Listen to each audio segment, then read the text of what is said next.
Good evening everyone. I'm Jennifer Bernard and I've worked all my life in health and social care. I'm sorry I can't be with you in person this evening because of an earlier engagement, but I'm really pleased to be able to say a few words about the work that I've done for the last few years with Making Change work, particularly with Jonathan and with peers. We were trying to remember how we first met, and we did recall that it was around an event about innovation, because of course that's one of the things that lots of us share in common.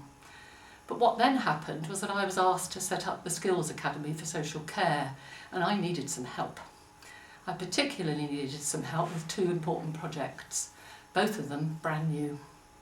One of them was recruiting graduates for the very first graduate trainee scheme for health and social care, which Jonathan and peers and ourselves devised a whole selection process for because we had absolutely no previous models to go on. I'm delighted to say that graduate trainee scheme is still going in its fourth year.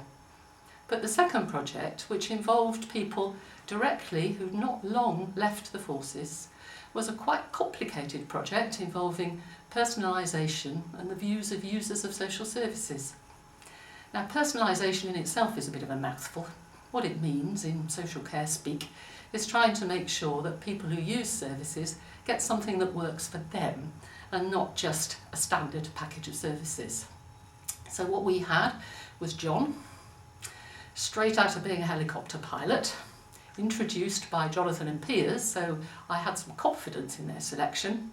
But what are you going to be able to deliver? Did he know anything about social care? Would he be able to engage with users of services? Would he make sense of some quite complicated projects? Well, of course he did. What his forces training, as well of course as his own personality had given him, was the real organisation that comes with a career in the military, adaptability, reliability, common sense, and the ability not just to listen to a brief, but then be able to adapt it and implement it. When he moved on, we were lucky enough to engage the services of Richard, again through Making Change work, and Richard proved to have the same, he was different personality, but he had the same ability to adapt and the same ability to bring together information and make something intelligent from them. I should add that of course they weren't left alone with just us. They were very well supported by Piers and Jonathan and their colleague team, so that their learning was grounded for them, as well as them delivering an acceptable and an appropriate and a high standard project for the Skills Academy. Since then, I've been asked often, what on earth were you doing employing people who'd been in the forces? Aren't they a bit rigid? The answer is absolutely not. Quite the reverse.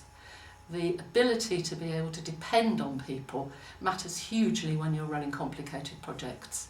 And if I was going to just sell one thing in relation to using people who are employed through Making Change work, I would stress that one. But it's more than that. They're real people with real personalities and a great sense of humour, able to join in a team as well as to deliver a project on their own. So I would have no hesitation in both using the services of Making Change work and also anyone who's been through the forces and of course has been properly selected and trained for a new job. In fact, I work with somebody from the forces in another organisation, and he is so organised it's a delight to work with. Those are just a few thoughts, and I hope you enjoy the rest of the evening.